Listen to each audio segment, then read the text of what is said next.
I both wished and feared to see Mr. Rochester on the day which followed this sleepless night. I wanted to hear his voice again, yet feared to meet his eye. During the early part of the morning, I momentarily expected his coming. He was not in the frequent habit of entering the schoolroom, but he did step in for a few minutes sometimes, and I had the impression that he was sure to visit it that day. But the morning passed just as usual. Nothing happened to interrupt the quiet course of Adele's studies. Only soon after breakfast, I heard some bustle in the neighborhood of Mr. Rochester's chamber. Mrs. Fairfax's voice, and Leah's, and the cook's, that is, John's wife, and even John's own gruff tones. There were exclamations of "What a mercy master was not burnt in his bed! It is always dangerous to keep a candle lit at night. How providential that he had presence of mind to think of the water jug! I wonder he waked nobody. It is to be hoped he will not take cold with sleeping on the library sofa, and see." To much confabulation succeeded a sound of scrubbing and setting to rights, and when I passed the room, in going downstairs to dinner, I saw through the open door that all was again restored to complete order, only the bed was stripped of its hangings. Leah stood up in the window seat, rubbing the panes of glass dimmed with smoke. I was about to address her, for I wished to know what account had been given of the affair, but, on advancing, I saw a second person in the chamber, a woman sitting on a chair by the bedside, and sewing rings to new curtains. That woman was no other than Grace Poole. There she sat, staid and taciturn-looking, as usual, in her brown stuff gown, her check apron, white handkerchief, and cap. She was intent on her work, in which her whole thoughts seemed absorbed. On her hard forehead, and in her commonplace features, was nothing either of the paleness or desperation one would have expected to see marking the countenance of a woman who had attempted murder, and whose intended victim had followed her last night to her lair, and, as I believed, charged her with the crime she wished to perpetrate. I was amazed, confounded. She looked up, while I still gazed at her. No start, no increase or failure of color betrayed emotion, consciousness of guilt, or fear of detection. She said "Good morning, miss," in her usual phlegmatic and brief manner, and taking up another ring and more tape, went on with her sewing. I will put her to some test, thought I, such absolute impenetrability is past comprehension. "Good morning, Grace," I said. "Has anything happened here? I thought I heard the servants all talking together a while ago." "Only master had been reading in his bed last night. He fell asleep with his candle lit, and the curtains got on fire, but, fortunately, he awoke before the bedclothes or the woodwork caught, and contrived to quench the flames with the water in the ewer." "A strange affair," I said, in a low voice. Then, looking at her fixedly, "Did Mr. Rochester wake nobody? Did no one hear him move?" She again raised her eyes to me, and this time there was something of consciousness in their expression. She seemed to examine me warily, then she answered. "The servants sleep so far off, you know, miss, they would not be likely to hear. Mrs. Fairfax's room and yours are the nearest to master's, but Mrs. Fairfax said she heard nothing. When people get elderly, they often sleep heavy." She paused, and then added, with a sort of assumed indifference, but still in a marked and significant tone, "But you are young, miss, and I should say a light sleeper. Perhaps you may have heard a noise?" "I did," said I, dropping my voice, so that Leah, who was still polishing the panes, could not hear me, "and at first I thought it was Pilot, but Pilot cannot laugh, and I am certain I heard a laugh, and a strange one." She took a new needleful of thread, waxed it carefully, threaded her needle with a steady hand, and then observed, with perfect composure, "It is hardly likely master would laugh. I should think, miss, when he was in such danger, you must have been dreaming." "I was not dreaming," I said, with some warmth, for her brazen coolness provoked me. Again she looked at me, and with the same scrutinizing and conscious eye. "Have you told master that you heard a laugh?" she inquired. "I have not had the opportunity of speaking to him this morning." "You did not think of opening your door and looking out into the gallery?" she further asked. She appeared to be cross-questioning me, attempting to draw from me information unawares. The idea struck me that if she discovered I knew or suspected her guilt, she would be playing some of her malignant pranks on me. I thought it advisable to be on my guard. On the contrary, said I bolted my door. Then you are not in the habit of bolting your door every night before you get into bed? Fiend! She wants to know my habits, that she may lay her plans accordingly. Indignation again prevailed over prudence. I replied sharply, hitherto I have often omitted to fasten the bolt. I did not think it necessary. I was not aware any danger or annoyance was to be dreaded at Thornfield Hall, but in future, and I laid marked stress on the words, I shall take good care to make all secure before I venture to lie down. It will be wise so to do, was her answer. This neighborhood is as quiet as any I know, and I never heard of the hall being attempted by robbers since it was a house, though there are hundreds of pounds worth of plate in the play closet, as is well known. And you see, for such a large house, there are very few servants, because master has never lived here much, and when he does come, being a bachelor, he needs little waiting on, but I always think it best to err on the safe side. A door is soon fastened, and it is as well to have a drawn bolt between one and any mischief that may be about. A deal of people, miss, are for trusting all to Providence, but I say Providence will not dispense with the means, though he often blesses them when they are used discreetly. And here she closed her harangue, a long one for her, and uttered with the demureness of a Quakeress. I still stood absolutely dumbfounded at what appeared to me her miraculous self-possession and most inscrutable hypocrisy, when the cook entered. Mrs. Poole, said she, addressing Grace, the servants' dinner will soon be ready, will you come down? No, just put my pint of porter and bit of pudding on a tray, and I'll carry it upstairs. You'll have some meat? Just a morsel, and a taste of cheese, that's all. And the sago? Never mind it at present, I shall be coming down before tea time, I'll make it myself. The cook here turned to me, saying that Mrs. Fairfax was waiting for me, so I departed. I hardly heard Mrs. Fairfax's account of the curtain conflagration during dinner, so much was I occupied in puzzling my brains over the enigmatical character of Grace Poole, and still more in pondering the problem of her position at Thornfield and questioning why she had not been given into custody that morning, or, at the very least, dismissed from her master's service.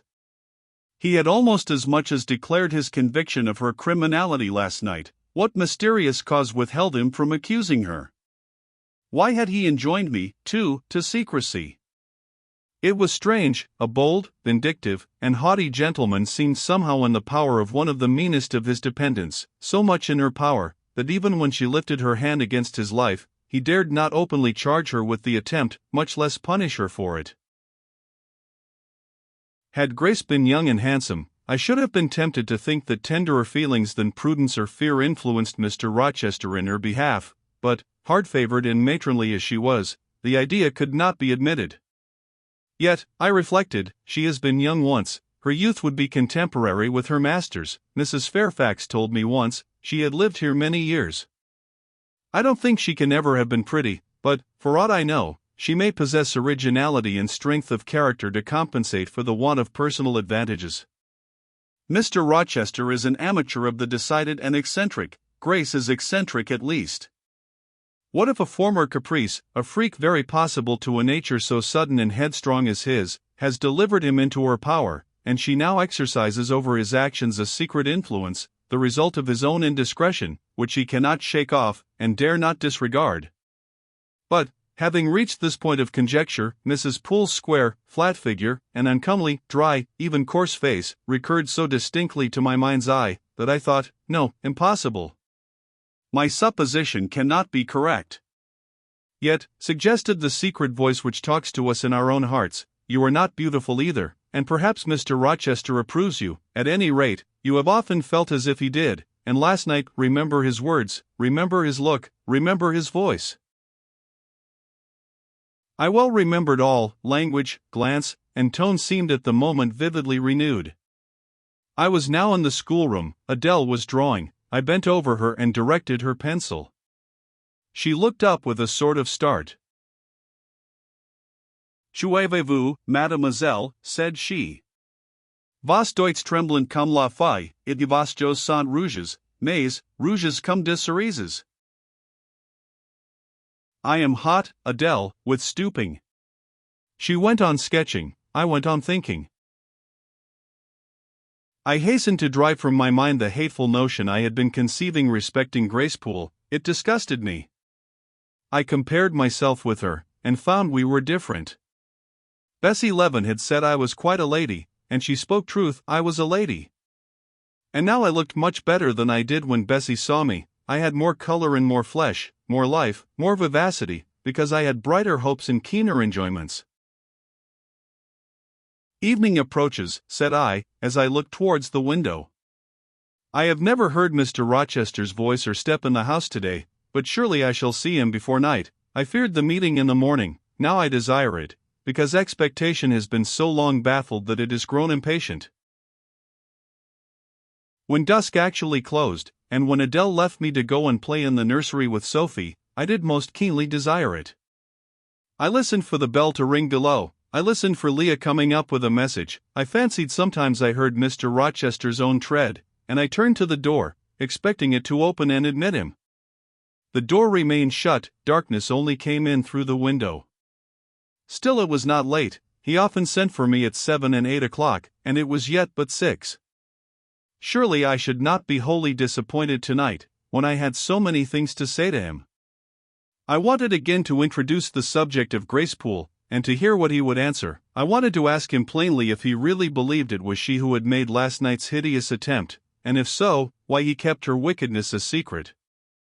It little mattered whether my curiosity irritated him. I knew the pleasure of vexing and soothing him by turns. It was one I chiefly delighted in, and a sure instinct always prevented me from going too far. Beyond the verge of provocation I never ventured. On the extreme brink I liked well to try my skill. Retaining every minute form of respect, every propriety of my station, I could still meet him in argument without fear or uneasy restraint. This suited both him and me.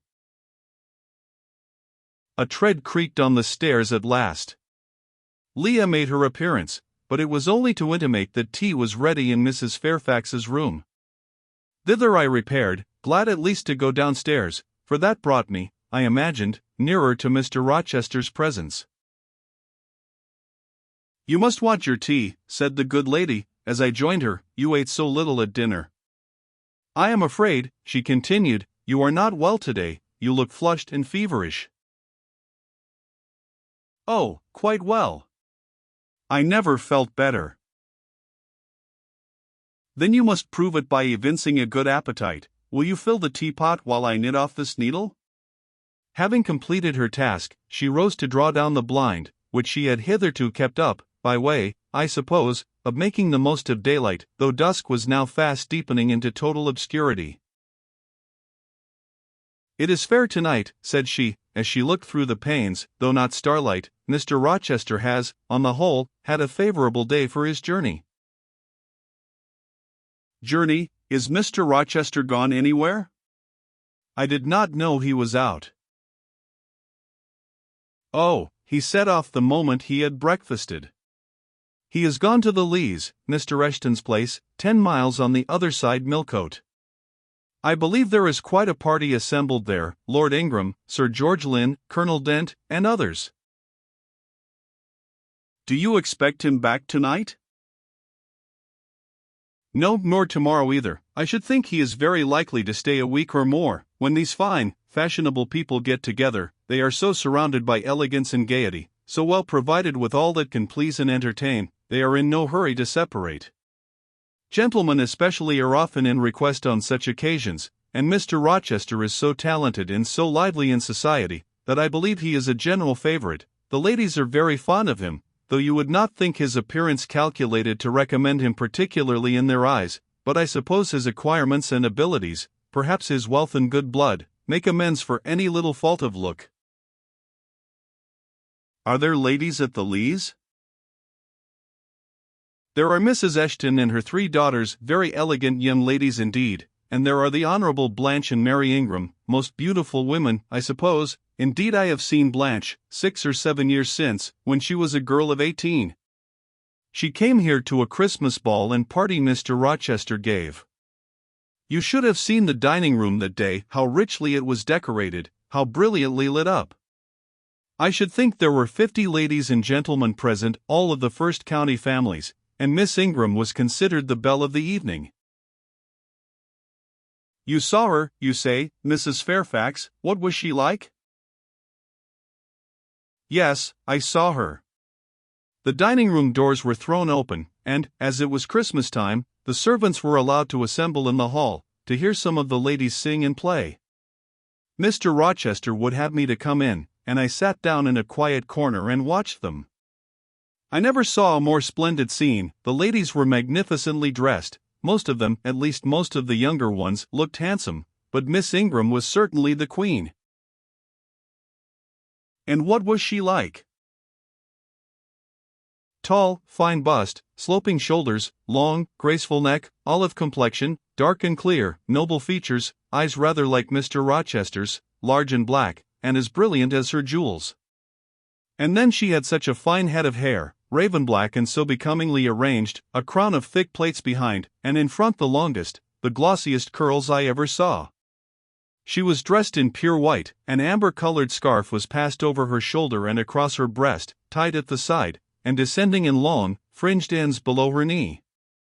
She wore an amber-colored flower, too, in her hair. It contrasted well with the jetty mass of her curls. She was greatly admired, of course? Yes, indeed, and not only for her beauty, but for her accomplishments. She was one of the ladies who sang. A gentleman accompanied her on the piano. She and Mr. Rochester sang a duet. Mr. Rochester? I was not aware he could sing. Oh.